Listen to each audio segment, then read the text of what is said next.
안녕하세요. 인생친구 TV입니다. 여러분, 혹시 이런 경험 있으시죠? 더워서 시원하게 샤워했는데 병원 신세를 졌다는 분들 말입니다. 설마 샤워가 위험할까? 하고 생각하실 수도 있지만 이것은 결코 과장이 아닙니다. 실제로 응급실에서는 목욕 후 실신으로 실려오는 환자분들을 자주 볼 수 있습니다. 특히 여름철에는 더욱 빈번하게 발생하죠. 정말 믿기 어려우시겠지만 우리가 매일 하는 샤워라는 단순한 습관이 오히려 심장과 혈압에 큰 부담을 줄 수 있습니다. 특히 60세 이상 어르신들에게는 말이죠. 실제로 질병관리청 국가건강정보 포털 자료에 따르면 65세 이상 노인에서는 절반 이상이 고혈압인 상태입니다. 고혈압은 뇌졸중이나 관상동맥질환 등의 심내혈관 질환의 주요 위험 요인이며 혈압이 높아질수록 사망 위험이 높아집니다. 더욱 충격적인 사실은 이런 사고들이 대부분 예방 가능하다는 것입니다. 조금만 주의하고 올바른 방법을 알고 있었다면 충분히 막을 수 있었던 일들이거든요. 오늘 제가 말씀드릴 내용은 정말 중요합니다. 여러분의 건강과 직결되는 문제거든요. 끝까지 시청해 주시고 도움이 되셨다면 좋아요 버튼도 꾹 눌러주세요. 그리고 구독도 함께 부탁드립니다. 이런 소중한 건강 정보를 놓치지 않으시도록 알림 설정까지 해주시면 더욱 감사하겠습니다. 실제로 있었던 이야기를 하나 들려드리겠습니다. 서울에 사시는 70세 이모 어르신의 경우입니다. 이분은 평소 깔끔하고 깨끗한 것을 좋아하셔서 특히 더운 여름이면 하루에 2번씩 샤워를 하셨습니다. 어느 무더운 7월의 저녁이었습니다. 그분은 평소처럼 저녁 샤워를 하시려고 욕실에 들어가셨어요. 그런데 샤워를 마치고 나오시다가 갑자기 어지럼증을 느끼시더니 가슴이 두근두근 거리면서 결국 쓰러지고 말았습니다. 다행히 딸분이 집에 있어서 즉시 병원으로 모셔갔는데요. 의사 선생님의 진단은 자율신경 실신이었습니다. 그리고 더 큰 문제는 고혈압이 악화되어 있다는 것이었어요. 의사 선생님은 말씀하셨습니다. 샤워하는 방법을 바꾸셔야 합니다. 지금처럼 하시면 더 위험해질 수 있어요. 그분은 그제서야 깨달으셨다고 합니다. 단순히 깨끗이 씻는다고 생각했던 샤워가 이렇게 위험할 줄은 몰랐다고 말이죠. 이와 비슷한 사례는 정말 많습니다. 부산에 계시는 68세 박 할아버지는 골프 라운딩 후 뜨거운 물로 샤워를 하시다가 갑자기 의식을 잃으셨어요. 다행히 골프장 직원이 빠르게 발견해서 큰 사고는 면했지만 의사는 혈압 급강하로 인한 실신이라고 진단했습니다. 또 다른 경우로는 대구의 72세 김할머니 사례입니다. 평소 혈압약을 드시고 계셨는데 여름 폭염에 하루 3번까지 샤워를 하시곤 했어요. 어느 날 오후 샤워 중에 극심한 어지럼증을 호소하시며 쓰러지셨고 병원에서는 탈수와 혈압 불안정으로 3일간 입원 치료를 받으셨습니다. 그렇다면 왜 나이가 들면 샤워가 위험해질까요? 의학적으로 설명을 드리겠습니다. 우선 고령자분들은 젊은 사람들에 비해 체온 조절 능력이 떨어집니다. 우리 몸의 온도를 일정하게 유지하는 기능이 약해지는 거죠. 또한 혈압을 조절하는 기능도 저하됩니다. 여기서 중요한 점은 노화로 인한 혈관의 변화입니다. 나이가 들면서 혈관벽이 두꺼워지고 탄력성이 떨어집니다. 이를 동맥경화라고 하는데 이런 상태에서는 혈압 변화에 대한 적응력이 현저히 떨어지죠. 젊은 사람들은 혈압이 갑자기 변해도 몇 초 안에 정상으로 돌아오지만 시니어분들은 그 회복 시간이 몇 분씩 걸릴 수 있습니다. 또한 고령자분들은 앞반사 기능이 약해집니다. 앞반사란 혈압이 변할 때 자동으로 심박수를 조절해서 혈압을 일정하게 유지하는 우리 몸의 자동 조절 장치인데 이 기능이 떨어지면 혈압 변화에 제대로 대응하지 못하게 됩니다. 더불어 많은 시니어분들이 복용하시는 혈압약도 고려해야 합니다. 혈압약은 이미 혈압을 낮추는 작용을 하고 있는데 여기에 뜨거운 물로 인한 혈관 확장까지 더해지면 혈압이 과도하게 떨어질 수 있어요. 놀라운 사실을 하나 말씀드리면 의학계에서는 샤워를 운동보다 더 격렬한 활동으로 분류하기도 합니다. 특히 시니어분들에게는 말이죠. 혈압의 급격한 변화, 심박수의 증가, 혈관의 수축과 이완이 반복되면서 우리 몸에 엄청난 스트레스를 주기 때문입니다. 실제로 차가운 물로 샤워하면 교감신 경계가 활성화되어 혈압과 심장박 동수가 증가한다는 연구 결과가 있습니다. 반대로 뜨거운 물은 혈관을 확장시키고 혈류량을 증가시켜 맥박이 빨라집니다. 이제 구체적으로 어떤 샤워 습관들이 위험한지 하나씩 살펴보겠습니다. 첫 번째 위험한 습관은 뜨거운 물로 오래 샤워하는 것입니다. 많은 어르신들이 이렇게 말씀하세요. 뜨거운 물로 씻어야 깨끗해지는 것 같고 시원해진다고 말이죠. 하지만 이것이 바로 함정입니다. 뜨거운 물에 오래 있으면 우리 몸의 모세혈관이 확장됩니다. 혈관이 넓어지면서 혈압이 급격히 떨어지죠. 젊은 사람들은 이런 변화에 빠르게 적응하지만 시니어분들은 그렇지 못합니다. 응급의학과 전문의들에 따르면 뜨거운 물에 장시간 노출될 때 나타나는 증상들은 다음과 같습니다. 초기에는 얼굴이 빨갛게 달아오르고 땀이 많이 납니다. 그 다음에는 어지럼증과 함께 메스꺼움을 느끼게 되죠. 심한 경우에는 시야가 흐려지거나 귀에서 이명이 들리기도 합니다. 가장 위험한 단계는 의식이 흐려지면서 쓰러지는 것입니다. 이런 증상들이 나타나는 이유는 뇌로 가는 혈류가 부족해지기 때문입니다. 혈압이 급격히 떨어지면 뇌에 충분한 산소와 영양분이 공급되지 않아서 이런 증상들이 나타나는 거예요. 특히 탈수 증상까지 동반되면 더욱 위험합니다. 뜨거운 물에 오래 있으면 많은 양의 수분이 땀으로 빠져나가는데 이때 혈액이 진해지면서 혈류가 더욱 악화됩니다. 특히 고혈압 약을 드시는 분들은 더욱 주의해야 합니다. 약물로 인해 이미 혈압이 조절되고 있는 상태에서 뜨거운 물까지 더해지면 혈압이 위험 수준까지 떨어질 수 있거든요. 그렇다면 적정 온도는 어떻게 될까요? 의학 전문가들은 36도에서 39도 사이의 미지근한 물이 가장 안전하다고 권하고 있습니다. 이는 우리 체온과 비슷한 온도로 혈관에 무리를 주지 않습니다. 그리고 시간은 10분을 넘기지 마세요. 길어도 15분 이내에 끝내시는 것이 좋습니다. 기억하세요. 뜨거운 물과 긴 시간 샤워는 혈압을 위험하게 떨어뜨릴 수 있습니다. 두 번째 위험한 습관은 샤워 직후 찬물로 갑자기 씻는 것입니다. 사우나 다녀와서 찬물 샤워하면 시원하잖아요 라고 말씀하시는 분들이 계십니다. 또는 더위를 식히려고 마지막에 찬물로 헹군다고 하시는 분들도 있어요. 하지만 이것은 정말 위험한 행동입니다. 뜨거운 물로 확장되어 있던 혈관이 찬물을 만나면 급격히 수축합니다. 이때 심장은 갑작스러운 충격을 받게 되죠. 온도 쇼크가 일어나는 과정을 자세히 설명드리면 이렇습니다. 뜨거운 물에 있을 때는 혈관이 최대한 확장되어 있습니다. 이 상태에서 갑자기 찬물을 맞으면 혈관이 급격히 수축하면서 혈액이 갈 곳을 잃게 됩니다. 그러면 심장은 더 강하게 펌프질을 해야 하고 이때 심장에 엄청난 부담이 가해지는 거죠. 실제로 일본의 한 연구에서는 목욕 중 급사하는 사례의 80% 이상이 이런 온도 변화와 관련이 있다고 보고했습니다. 특히 겨울철에 더욱 빈번하게 발생하는데 추운 욕실에서 뜨거운 욕조로 그리고 다시 찬 공기로 나오는 과정에서 혈관이 수축과 확장을 반복하면서 심장에 극도의 스트레스를 주기 때문입니다. 심장 질환을 앓고 계시는 분들에게는 이런 온도 변화가 특히 치명적입니다. 협심증이나 심근경색의 병력이 있으신 분들은 더욱 주의하셔야 해요. 부정맥이 있으신 분들도 마찬가지입니다. 의학적으로 이를 온도 쇼크라고 부릅니다. 실제로 혈관이 확장된 상태에서 갑자기 찬물로 샤워하면 혈관이 급격히 수축하고 혈압과 맥박은 상승해 심장 발작으로 이어질 수 있다고 의학 전문가들이 경고하고 있습니다. 만약 시원함을 느끼고 싶으시다면 찬물보다는 미지근한 물 온도를 조금씩 낮춰가면서 천천히 적응시키는 것이 안전합니다. 그리고 절대 갑작스럽게 온도를 바꾸지 마세요. 핵심은 갑작스러운 온도 변화를 피하는 것입니다. 이것만 지켜도 심장 발작 위험을 크게 줄일 수 있어요. 세 번째 위험한 습관은 공복 상태에서 샤워하는 것입니다. 아침에 일어나자마자 바로 샤워하시는 분들이 많으실 텐데요. 특히 개운하게 하루를 시작하려고 그러시죠. 하지만 이것도 위험할 수 있습니다.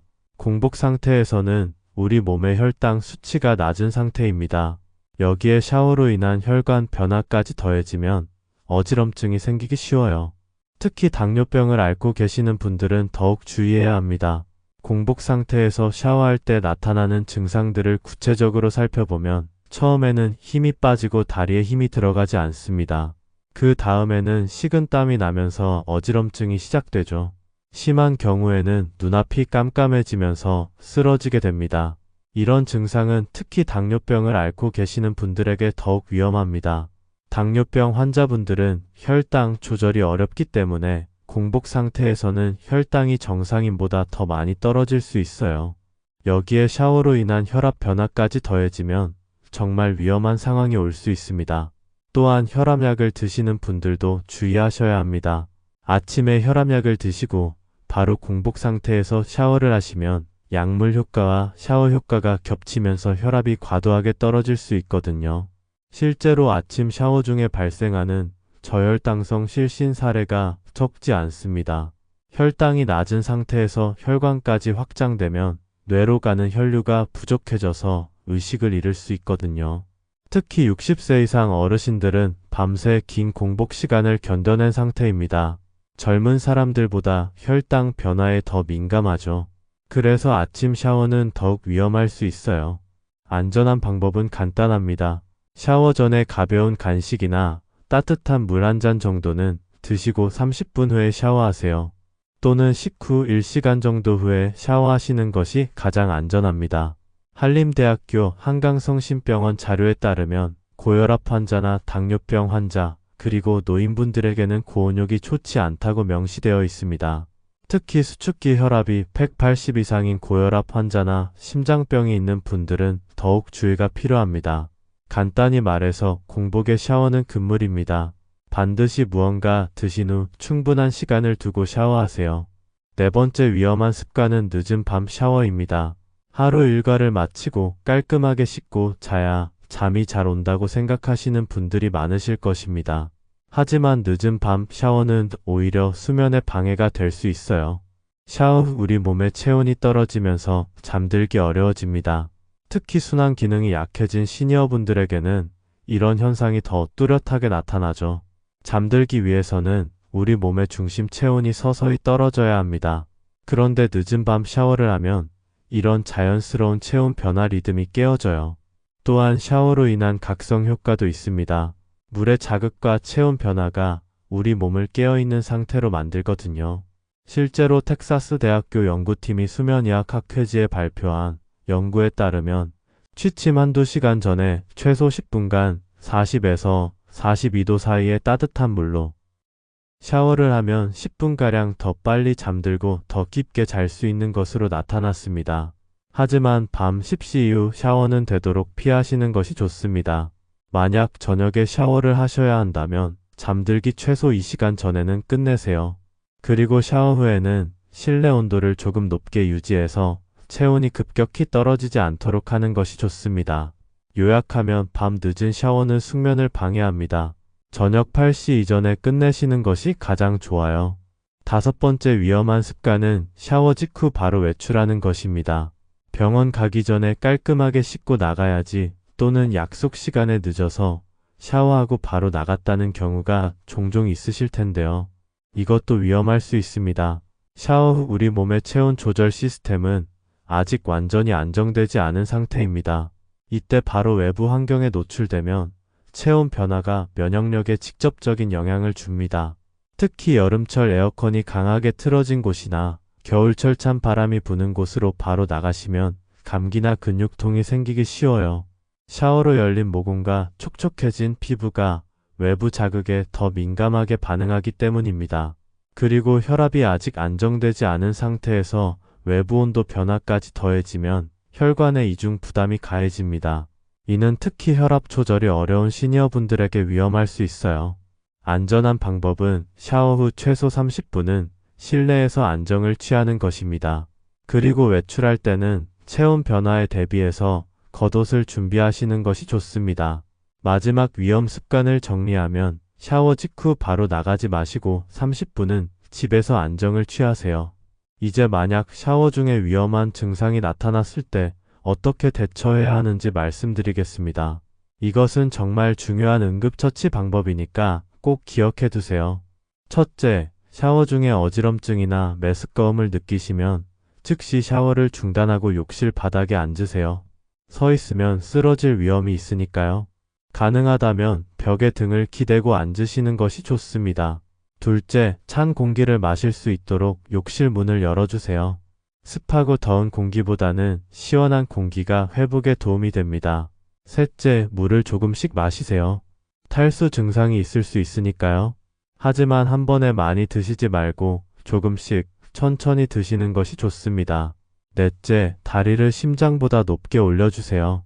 이렇게 하면 뇌로 가는 혈류를 늘릴 수 있습니다. 다섯째, 가족이나 주변 사람에게 도움을 요청하세요. 혼자 계시다면 휴대폰으로 누군가에게 연락하시는 것이 좋습니다. 증상이 10분 이상 지속되거나 가슴 통증이나 호흡 곤란이 동반된다면 지체하지 말고 119에 신고하세요. 특히 의식이 흐려지거나 말이 어눌해진다면 뇌졸중의 위험 신호일 수 있으니 즉시 병원으로 가셔야 합니다. 지금까지 위험한 샤워 습관 5가지를 말씀드렸습니다. 그렇다면 안전하고 건강한 샤워 방법은 무엇일까요? 첫째, 샤워는 짧고 미지근하게 하세요. 의학 전문가들이 권하는 36도에서 39도 정도의 물 온도로 10분에서 15분 이내에 끝내는 것이 좋습니다. 40도 이하의 체온과 비슷한 미지근한 물이 가장 안전합니다. 둘째, 하루 한 번이면 충분합니다. 아무리 더워도 하루 2번 이상 샤워하는 것은 피하세요. 우리 피부의 자연 보호막까지 손상시킬 수 있거든요. 셋째, 타이밍이 중요합니다. 식후 1시간 뒤, 그리고 오전부터 저녁 이른 시간까지가 가장 안전한 샤워 시간입니다. 넷째, 샤워 전후로 물 한 잔씩 드세요.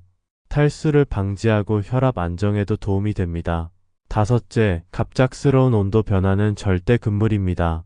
뜨거운 물에서 찬물로 또는 그 반대로 갑자기 바꾸지 마세요. 여섯째, 샤워 후에는 충분히 안정을 취하세요. 바로 외출하거나 격렬한 활동을 하지 마시고 최소 30분은 휴식을 취하세요. 일곱째, 욕실 안전도 중요합니다. 미끄럼 방지 매트를 깔고 손잡이를 설치하는 것도 좋은 방법입니다. 여덟째, 샤워 중에는 절대 혼자 두지 마세요. 특히 고령자분들이나 지병이 있으신 분들은 가족이 근처에 있을 때 샤워하시는 것이 안전합니다. 아홉째, 욕실 환기도 중요합니다. 습도가 높으면 체온 조절이 더 어려워지니까 환풍기를 틀거나 창문을 조금 열어두세요. 열째, 샤워 전 건강 상태를 체크하세요. 컨디션이 좋지 않거나 혈압이 평소보다 높거나 낮을 때는 샤워를 미루시는 것이 좋습니다. 이제 좀 더 구체적인 안전 수칙들을 말씀드리겠습니다. 샤워실 온도는 미리 적절하게 맞춰두세요. 너무 뜨거우면 안 되고 너무 춥지도 않게 22에서 24도 정도가 적당합니다. 물 온도를 확인할 때는 손목 안쪽으로 확인하세요. 손바닥보다 온도 감각이 더 정확합니다. 샤워 중간중간 온도를 체크하세요. 처음에는 적당했던 온도도 시간이 지나면서 뜨거워질 수 있거든요. 만약 어지럼증을 자주 느끼신다면 샤워용 의자를 사용하시는 것도 좋은 방법입니다. 앉아서 샤워하면 넘어질 위험을 크게 줄일 수 있어요. 샤워 중에 어지러움이나 가슴 두근거림, 숨이 가쁜 증상이 나타나면 즉시 샤워를 중단하고 안전한 곳에서 휴식을 취하세요. 증상이 계속되면 주저하지 말고 병원을 찾으시기 바랍니다. 혹시 가족 중에 이런 증상을 자주 호소하시는 분이 계신다면 혈압 측정기를 준비해 두시는 것도 좋습니다. 샤워 전후에 혈압을 측정해서 변화를 관찰하시면 도움이 될 거예요. 그리고 정기적으로 건강검진을 받으시는 것도 중요합니다. 혈압, 혈당, 심전도 검사를 통해 자신의 건강 상태를 정확히 파악하시고 그에 맞는 샤워 방법을 의사와 상의하시기 바랍니다. 특히 새로운 약을 복용하기 시작하셨거나 기존 약의 용량이 바뀌었다면 샤워할 때 더욱 주의하세요. 약물 효과가 안정될 때까지는 샤워 시간을 줄이고 온도도 더 미지근하게 하시는 것이 안전합니다. 계절별 주의사항도 말씀드리면 여름철에는 탈수에 특히 주의해야 하고 겨울철에는 욕실과 다른 공간의 온도 차이를 최소화하는 것이 중요합니다. 봄, 가을에는 일교차가 큰 날에 더욱 조심하세요. 마지막으로 한 가지 더 강조하고 싶은 것은 샤워는 단순한 일상 습관이 아니라 건강관리의 중요한 부분이라는 점입니다. 특히 시니어분들에게는 더욱 그렇죠. 올바른 샤워 습관으로 건강을 지키시기 바랍니다. 여러분, 오늘 말씀드린 내용들을 꼭 기억해 주세요. 단순한 습관이라고 생각했던 샤워가 때로는 생명을 위협할 수도 있습니다. 특히 우리 시니어분들에게는 더욱 그렇습니다. 하지만 너무 걱정하지는 마세요. 오늘 말씀드린 주의사항들만 잘 지키시면 충분히 안전하게 샤워하실 수 있습니다. 중요한 것은 자신의 몸 상태를 잘 알고 무리하지 않는 것입니다. 혹시 지금까지 위험한 방법으로 샤워를 해오셨다면 오늘부터라도 바꿔보세요. 처음에는 조금 불편하실 수도 있지만 익숙해지면 오히려 더 개운하고 안전하게 느끼실 거예요. 건강한 삶을 위해서는 작은 것부터 바꿔나가는 것이 중요합니다. 샤워뿐만 아니라 일상의 모든 습관들을 건강 중심으로 바꿔나가시기 바랍니다. 그리고 혼자서 모든 것을 판단하려고 하지 마시고 궁금한 점이 있으시면 추치의나 전문의와 꼭 상의하세요. 각자의 건강 상태가 다르기 때문에 개인별 맞춤 조언이 필요할 수 있거든요. 오늘 영상이 도움이 되셨다면 좋아요 버튼을 꾹 눌러주세요. 그리고 구독과 알림 설정도 부탁드립니다. 여러분의 건강한 일상을 위한 유용한 정보들을 계속해서 준비하겠습니다. 댓글로 여러분의 경험담이나 궁금한 점들도 남겨주세요. 무엇보다 중요한 것은 사랑하는 가족들과 꼭 함께 공유해 주시는 것입니다. 부모님, 배우자, 형제자매들에게도 이런 정보를 전해주세요. 우리 모두의 건강이 가장 소중하니까요. 특히 혼자 사시는 어르신들께는 더욱 필요한 정보입니다. 주변에 그런 분들이 계시다면 꼭 알려드리세요. 작은 관심이 큰 생명을 구할 수 있습니다. 다음 시간에도 여러분의 건강한 삶을 위한 알찬 정보로 찾아뵙겠습니다. 많은 관심 부탁드립니다. 오늘도 건강하고 행복한 하루 보내세요. 감사합니다.